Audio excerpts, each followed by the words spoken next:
मित्रों, एकलव्य महाभारत का वो भूला बिसरा पात्र है जिसे हम एक आज्ञाकारी शिष्य और महान धनुर्धर के रूप में तो जानते हैं, लेकिन दुर्भाग्यवश एक महान योद्धा होने के बाद भी एकलव्य को महाभारत का युद्ध लड़ने का सौभाग्य प्राप्त नहीं हो सका।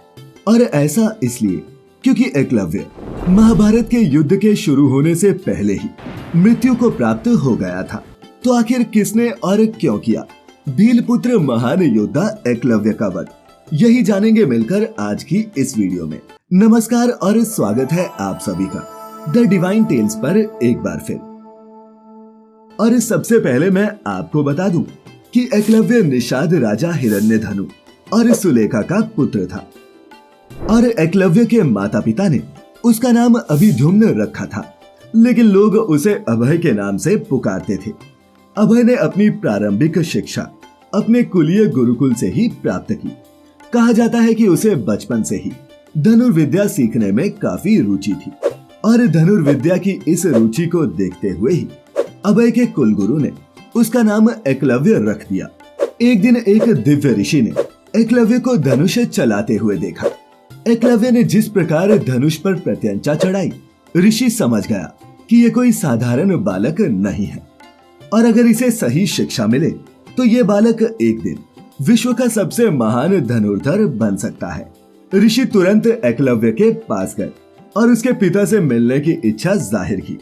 इसके बाद एकलव्य उस ऋषि को अपने पिता के पास ले गए और निषाद राजा से मिलने पर ऋषि ने उसे एकलव्य की इस प्रतिभा के बारे में बताया और साथ ही ये भी कहा कि तुम्हें इसे धनुर्विद्या सिखाने के लिए गुरु द्रोणाचार्य के पास ले जाना चाहिए।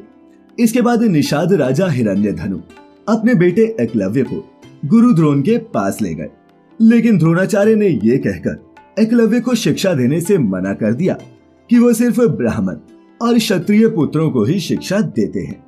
एकलव्य हार मानने वालों में से नहीं था। वो मन ही मन द्रोणाचार्य को अपना गुरु मान चुका था।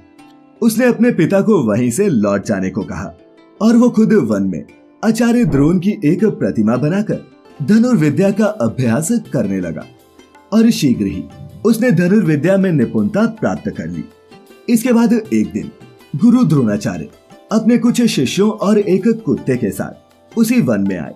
उस समय एकलव्य धनुर्विद्या का अभ्यास कर रहा था। कुत्ता एकलव्य को देख भौंकने लगा। कुत्ते के भौंकने से एकलव्य की साधना में बाधा आ रही थी, इसीलिए उसने अपने बाणों से कुत्ते का मुंह ही बंद कर दिया। एकलव्य ने इस कौशल से बाण चलाए कि कुत्ते को किसी प्रकार की चोट भी नहीं लगी। गुरु द्रोण और उनके शिष्य ऐसी श्रेष्ठ धनुर्विद्या देख आश्चर्य में पड़ गए और वो उस महान धनुर्धर की खोज में लग गए। तभी अचानक द्रोणाचार्य को एकलव्य दिखाई दिया। साथ ही उन्हें अपना अर्जुन को संसार का सर्वश्रेष्ठ धनुर्धर बनाने का वचन भी याद आ गया। और मित्रों, इसके बाद क्या हुआ आप भली भांति जानते हैं। कहा जाता है कि गुरु द्रोण को अंगूठा दक्षिणा में देने के बाद भी एकलव्य 4 अंगुलियों के सहारे धनुष चलाने लगा और फिर देखते ही देखते वो 4 अंगुलियों से भी धनुष चलाने में निपुण हो गया। तो मित्रों, इसके आगे क्या हुआ, क्यों और किसने एकलव्य का वध किया, चलिए अब ये भी जान लेते हैं। तो मित्रों, ये जानकर शायद आपको आश्चर्य हो कि एकलव्य का वध किसी और ने नहीं बल्कि स्वयं भगवान कृष्ण ने किया था। आखिर क्यों, ये जानने के लिए आपको एक कथा सुननी होगी। तो मित्रों, ये कथा कुछ इस प्रकार से है। रुक्मणी विदर्भ के राजा भीष्मक की बेटी थी और राजा भीष्मक मगध के राजा जरासंध के जागीरदार थे। लेकिन राजा भीष्मक की पुत्री रुक्मणी को भगवान कृष्ण से प्रेम हो गया और रुक्मणी भगवान कृष्ण से विवाह करना चाहती थी। रुक्मणी के पिता भी अपनी पुत्री का विवाह भगवान कृष्ण से ही करवाना चाहते थे, लेकिन रुक्मणी का भाई इस विवाह के खिलाफ था। दरअसल वो जानता था कि अगर उसकी बहन ने कृष्ण से विवाह कर लिया तो जरासंध उनकी इस बात से क्रोधित हो जाएगा। इसीलिए वो रुक्मणी का विवाह शिशुपाल से कराना चाहता था। मित्रों, शिशुपाल चेदी नाम के साम्राज्य का राजकुमार था और जरासंध का करीबी रिश्तेदार भी। दोनों तरफ से हो रहे इस फायदे के लिए रुक्मणी का भाई उनका विवाह शिशुपाल से करवाना चाहता था।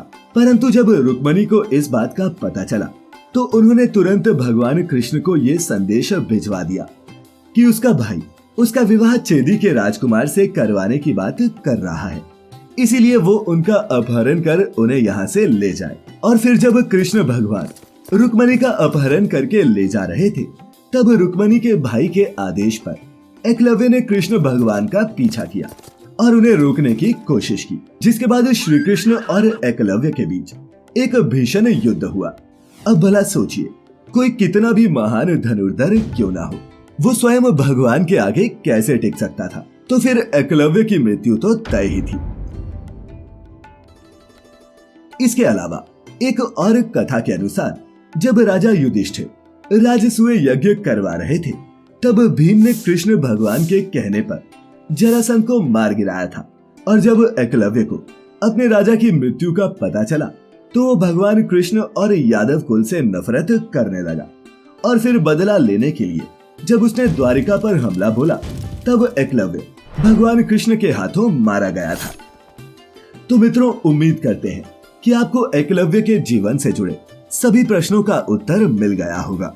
आज की ये प्रस्तुति अच्छी लगी हो, इसे अपने मित्रों रिश्तेदारों के साथ साझा अवश्य करें और ऐसी सभी धार्मिक और आध्यात्मिक कथाओं के लिए जुड़े रहें द डिवाइन टेल्स परिवार के साथ।